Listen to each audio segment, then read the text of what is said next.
Hello friends, welcome to வெற்றி விமர்சனம். GV பிரகாஷின் 25வது படமான கிங்ஸ்டன் பட்டு தோல்வி அடைந்ததற்குண்டான காரணம் என்ன? நம்ம அடிக்கடி ஒன்று சொல்லுவோம், கதை கேட்குறவெல்லாம் கேன பையனாக இருக்கலாம், ஆனால் தேட்டரில் வந்து படம் பார்க்குறவெல்லாம் பைத்தியக்கார பையன் நினச்சிட்டு படம் எடுக்காதீங்க. ஒரு படம் சரியாக இருந்தால் மக்கள் அதுக்கு வெற்றி கொடுப்பாங்க, ஒருவேளை குப்பையாக இருந்தால் அதை திரும்ப குப்பைக்கே கொண்டு போய் சேர்த்துருவாங்க அப்படின்னு சொல்லுவோம். இந்த படமும் கிட்டத்தட்ட ஒரு குப்பை தான். இந்த குப்பையை எப்படியெல்லாம் அவங்க கிண்டி கிளறி படங்கிற பேரில் எடுத்திருக்காங்க அப்படிங்கிறத இந்த வீடியோவில் அனலைஸாக பார்த்துடலாம். இந்த படத்தோட கதை அப்படின்னு பார்க்க போனால், சபிக்கப்பட்ட ஒரு கடல் பகுதி. பொதுவாக கடலுக்கு ஏது வேலி அப்படின்னு கேட்கறது உண்டு, கடலுக்கே வேலியை போட்டு விட்டுறாங்க. வேற லெவல்ரா நீங்கள் அப்படிங்கிற மாதிரி தான் இருக்குது. ஒரு படத்தில் ஃப்ளாஷ்பேக் இருக்கலாம், ஆனால் ஃப்ளாஷ்பேக் மட்டுமே படமாக ஓடிக்கிட்டு இருந்தா பார்க்குறோம் எப்படா உட்காந்து பார்ப்போம், அவங்களுக்கெல்லாம் மனசாட்சி இல்லையா அப்படின்னு கேட்குற மாதிரி இருந்தது. இந்த படத்தில் ஒரு ஃப்ளாஷ்பேக், அதுக்குள்ளே ஒரு ஃப்ளாஷ்பேக், அதுக்குள்ளே ஒரு ஃப்ளாஷ்பேக். அவனை சொல்லி நிறுத்துங்களேன்டா, அவன் நிறுத்துறாது லூசுக்கு மட்டும் வந்துட்டே இருக்கான் போயிட்டே இருக்குது. செகண்ட் ஹாஃப்க்கு மேலே முழுக்க நம்ம கரீபியன் கடற்கொள்ளையர்களுடைய முதல் பாகத்தை அப்படியே காப்பி அடிச்சு எடுத்துருக்குறாங்க.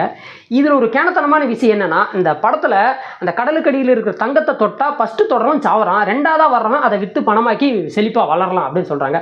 அப்போது அந்த தங்கத்தை தொட்டால் செத்து போகிறாங்கன்னா அதுக்குண்டான காரணம் என்ன, அந்த தங்கத்தின் மீதான சாபம் என்ன அப்படிங்கிறது விளக்கி சொல்லியிருந்தா கூட ஓரளவு நீங்க சொல்றதெல்லாம் கரெக்ட் தான், நல்லா இருக்கும். தக்காளி அதை விட்டுட்டு தேவையில்லாத எங்கெங்கேயோ கொண்டு போய் 10 தடவை தலையை சுற்றி ஒத்த தடவை மூக்க தொட்டு நமக்கு தலைவலியை வர வச்சுட்டாங்க.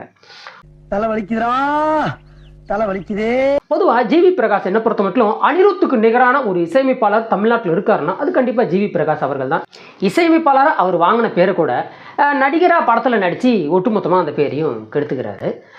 இந்த படத்தை பற்றி நம்ம சுருக்கமாக சொல்லலாம். இது கிறிஸ்டியானிட்டியில் இருக்கக்கூடிய ஒரு சில மூட நம்பிக்கைகளை உள்ளடக்கிய ஒரு படம் தான். பொதுவாக இந்த மாதிரி படங்களை இந்துக்கள் எடுத்திருந்தா இன்னொருத்துக்கு சங்கி படம்னு சொல்லி சகட்டு மேனிக்கு கழுவி ஊற்றி ப்ளூ சட்டை அண்ணாச்சு வேற மாதிரி பேசியிருப்பாரு. அட இந்த படத்துக்கு பாருங்களேன், அப்படி சும்மா மேம்போக்க பேசி நான் செவனே தானா போய்க்கிருந்தேன் விட்டுட்டாரு. என்ன ஒரு திறமை நமக்கு அது இல்லைப்பா.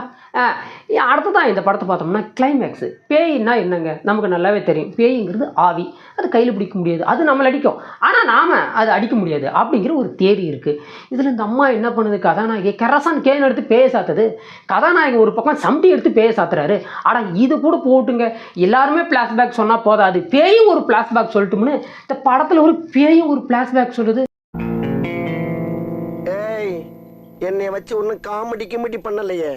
அட தத்தளிக்கிற கடல்ல எப்படி கதாநாயகனுடைய தொண்டையில கத்தி வச்சுக்கிட்டு வில்ல ஒரு ஃப்ளாஷ்பேக் சொல்றாரு. என்னடா இதெல்லாம். மொத்தத்தில் இந்த கிங்ஸ்டன் பீஸ் போன குண்டு பல்பில் இருக்கக்கூடிய உதவாத டங்ஸ்டன் அப்படின்னு தான் நாம் சொல்லி ஆகணும். இந்த படம் ரிலீஸ் ஆகி 3வது நாள்லேயே கிட்டத்தட்ட 2.5 கோடி தாங்க வசூலாக இருக்குதான். படத்தோட பட்ஜெட் 20 கோடி. ஒக்கா மக்கா